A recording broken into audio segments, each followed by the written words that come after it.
I just want to make it clear, I'm not the legal fiction corporate entity defendant. Okay. Maybe All right. if I give Sir, a name. you're allowed Objection, one that violates minute. my due process. Objection, that violates my right to a personal bond. He's I have a constitutional right, as to you just said, appear to at be 9. innocent without guilty. All right, guys, today we've got one of the most unbelievable sovereign citizen moments I've seen in a while. This defendant is completely convinced he's cracked some kind of legal code. The confidence? Off the charts. The logic? Not so much.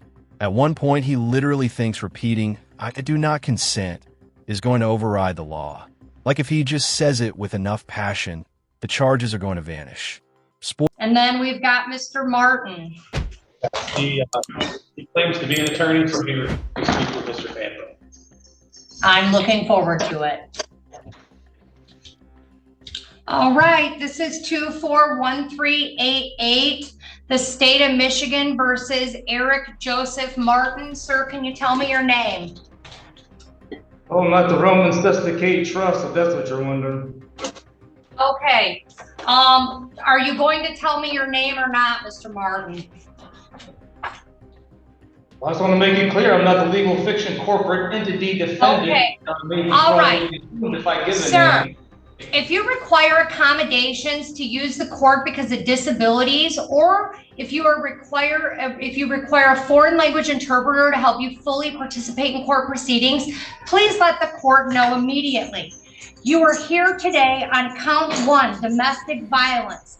There's an allegation that on June 8th of 2024 in the city of Taylor at 9074 Clippard, that you did make an assault or an assault and battery upon Crystal Nicole Martin, a resident or former resident of your household, contrary to MCL 750.81 parent 2.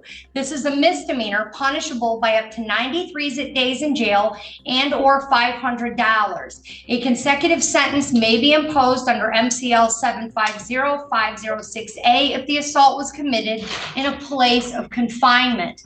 Those are the charges against you. You've been brought to court on a misdemeanor charge, and you have the following basic rights: to plead guilty, not guilty, or to stand mute. If you stand mute, a plea of not guilty will be entered, and you may plead no contest with the permission of the court. You have the right to a trial by a jury and to have the assistance of an attorney. You have the right to an attorney appointed at public expense if you are indigent, meaning you cannot afford to pay for an attorney. If the offense requires a minimum jail sentence, this charge does not have a minimum jail sentence. The court determines that it might sentence you to jail, and the appointing authority, which is the court, would decide if you are indigent and appoint counsel if you are eligible. You may have to repay the expense of the appointed attorney, and you may contest your ability to pay the ordered fees if the court attempts to collect any costs for an attorney, and the court must then determine your ability to pay. Mr. Fanto, a court-appointed defense attorney, is present in the courtroom. It's my understanding he attempted to meet with you, and he was advised that you did not want to speak with him. Is that correct? Because of the unfairness of the laws that would fraudulently assume if I take a lawyer that I would be giving up my right to be one of the sovereign people and be fraudulently assumed to be a legal fiction defendant, yes, I Okay. So let me get this straight. His own attorney was basically telling him, stop going down this sovereign citizen road. Let's handle this the right way. And instead of listening, he decided, nah, I've got this, and then proceeded to put all of it on the record. Here's the reality. Once you walk into court arguing sovereign citizen theories, you're already at a serious disadvantage. Courts operate on established law and procedure. If you refuse to engage with that system, it's like walking into a spelling bee and refusing to spell. It doesn't end well. This guy genuinely seems to think that if he talks long enough, throws out enough legal-sounding phrases, the judge is going to get overwhelmed and just dismiss everything. Like, oh wow, that was a lot of big words, case dismissed.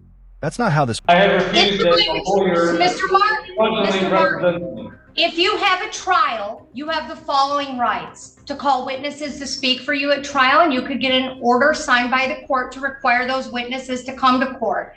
You have a right to see, hear, and question all witnesses against you at trial. You have a right to be a witness for yourself or to remain silent. And if you chose not to be a witness on your own behalf, the prosecuting official could not comment on your refusal to testify. You also have the right to be presumed innocent unless proven guilty beyond a reasonable doubt. If you plead guilty or no contest and your plea is accepted, you will not have a trial of any kind, and you will give up the rights that I just listed to you. You also have the right to be released on bond. If you are now on probation or parole and you enter a plea of guilty, or a finding of guilt is made by a judge or a jury, it may result in a violation of your probation or parole.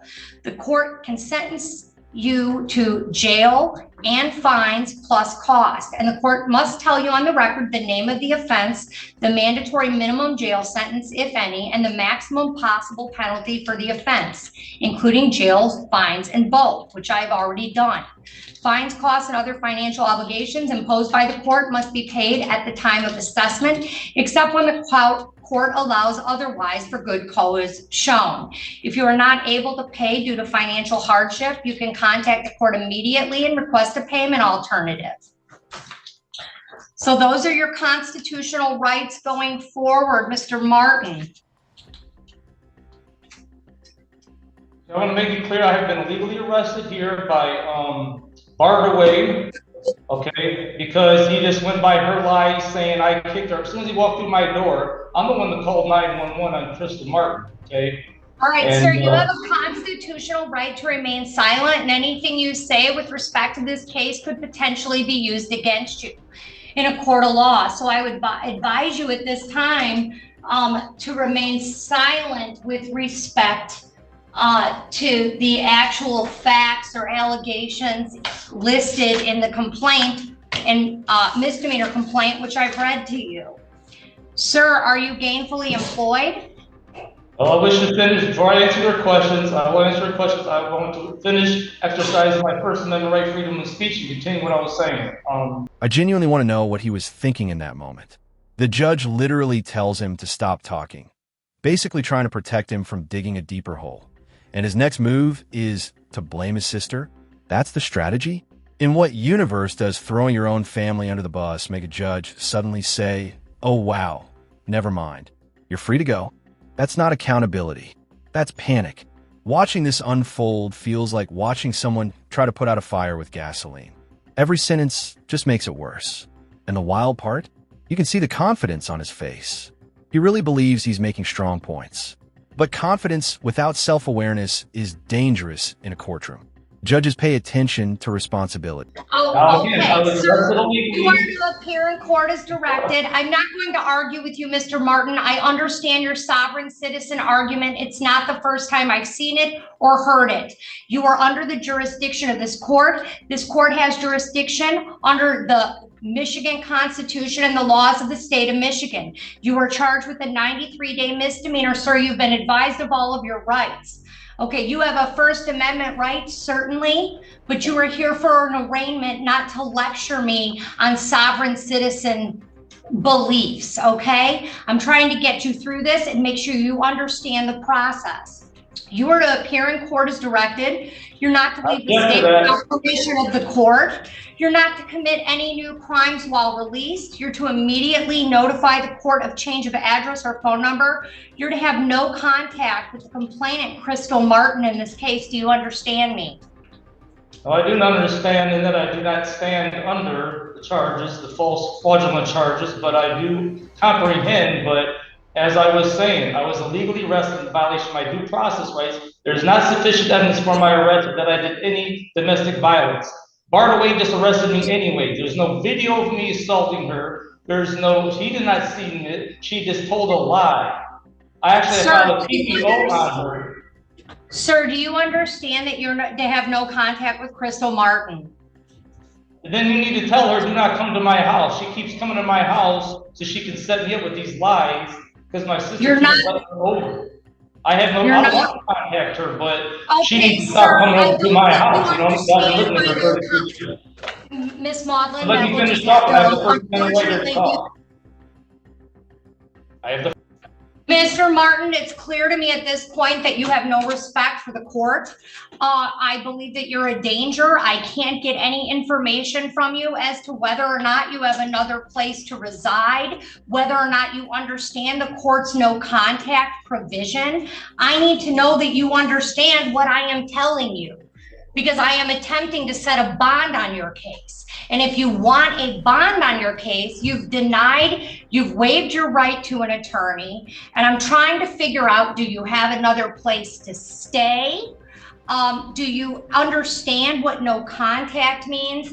And if you're not going to express to me that you have an understanding of what I'm saying, and if we can't get on the same page about that, then I'm inclined to not give you a bond. Do you understand me, Mr. Martin? I comprehend you, yes. Okay, do you understand that I said you were to have no contact with Crystal Martin? Yes, but she needs to stop coming over to my house. I'm not trying to contact her. She's coming over to my house and she can make false allegations like this, set me up so she can have the whole house to herself, her and my sister. This is what the whole agenda is of her with my sister. Lisa Martin tried this before, even though I proved to the court before the video of my sister Lisa Martin trying to set me up with lies and try swinging at me, assaulting me. I have this on video, saying that Crystal Martin here. I have her on video swinging at me and dealing with the prior case she tried to bring me in. Oh man, here we go. Now it's not his fault. It's not the choices he made. It's not the court order. It's not the violations. Now it's his ex and his sister. At some point, you've got to pause and think. When multiple people in your life are all pointing at the same behavior, maybe it's not some grand conspiracy. Maybe it's a pattern. Because let's be real, when your ex and your own family member are both involved in holding you accountable, that's not random. That's not some coordinated takedown for fun. That's usually the result of repeated behavior. And just like so many sovereign citizen cases, there's zero accountability. It's always the judge, the police, the system. Now, apparently, even family members are part of the master plan. But Okay. So, well, I have the evidence that she is aggressive towards me. Mr. Martin, does Crystal Martin live at the home on Clifford Street? Yes, she comes over like for a day or two, and my sister lets her come over, and she stays there for a day or two. Yes, and then here and there. Okay, so your sister owns the home. No, she doesn't own the home thing. So my understanding is the bank really owns it. It's always been like my parents' house. But I don't even think really my parents own it because they didn't finish paying off the mortgage or whatever. So I think technically it's the bank's house, but me and my brother and sister have been staying there for a long time. Me there for like 32 years. My parents have passed away now, so now it's like a fight with them two. They're trying to take over the whole house by coming with false allegations, by telling cops, oh, he assaulted me all the time. There's no evidence. It's not true. It's a lie. There's insufficient evidence in violation of my due process rights. But Bardaway arrested me anyways, and this is just what she wants. So they can have the whole house to themselves. I even filed a case on Crystal Martin. All right, so you're not to have contact with Crystal Martin. You're not to return to 9074 Clipper in the city of Detroit, or in the city of Taylor, I'm sorry. You're allowed Objection to violation of my due process. You cannot deny me my right to live at my house because of an unsupported allegation by her, which is a lie at that. Like I said, the cop had no sufficient evidence. She just told a lie, and the guy didn't even bark away, that is, the police officer, just came to me and arrested me right off the bat. That violates my due process rights if sufficient evidence. Sir, you're allowed one visit to the premises to obtain personal belongings. You must be accompanied by a police officer. And I want Bardaway. Well, hold on, I'm gonna let you finish. I'm just gonna finish what I got to say, so you don't cut me off. And I want Bardaway arrested for his illegal arrest. I want Bardaway arrested for illegally arresting me. I want him charged for assault and battery, for illegally arresting me, and kidnapping. Okay. Because it was without my consent. Mr. Martin, if you are not allowed at the 9074 Clifford Street address, where will you be staying? I am allowed. I don't have nowhere else to live. That's my house. I'm allowed there. You ordered that is illegal. That violates my due process. All right. He has a $2,000 cash bond with a GPS tether. Yes, I'll check. And he's not to Violation my right to a return. personal bond. He's I have a not constitutional right, to as you said, appear to at be 9. innocent without guilty. He cannot come to 9074 Clifford or be in contact with Crystal Martin.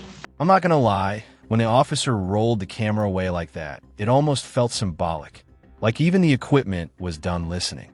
But seriously, this guy needs a reality check. You'd think getting arrested and then corrected by a judge on the record will be enough to snap someone back to reality. But nope, he's still acting like the law somehow doesn't apply to him. And here's the thing. Sovereign citizens love talking about their rights.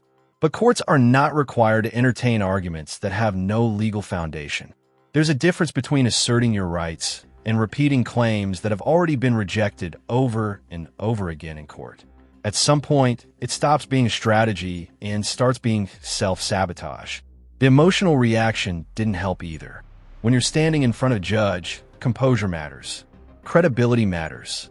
The moment it turns into yelling and deflection, your position gets weaker, not stronger. And for anyone wondering, federal courts have consistently rejected sovereign citizen-style arguments. For example, cases like United States versus Phillips made it clear that simply declaring yourself outside the system doesn't exempt you from it. The law doesn't bend because someone insists loudly enough. At this stage, it just felt like he was making his own situation harder and giving everyone watching a little secondhand embarrassment. So what do you guys think? Was he completely disconnected from reality in that moment? Or did he genuinely believe this approach was going to work? If you enjoyed this breakdown, make sure to like and subscribe. I post every single day. Appreciate you all for being here. I'll see you in the next one. Take care.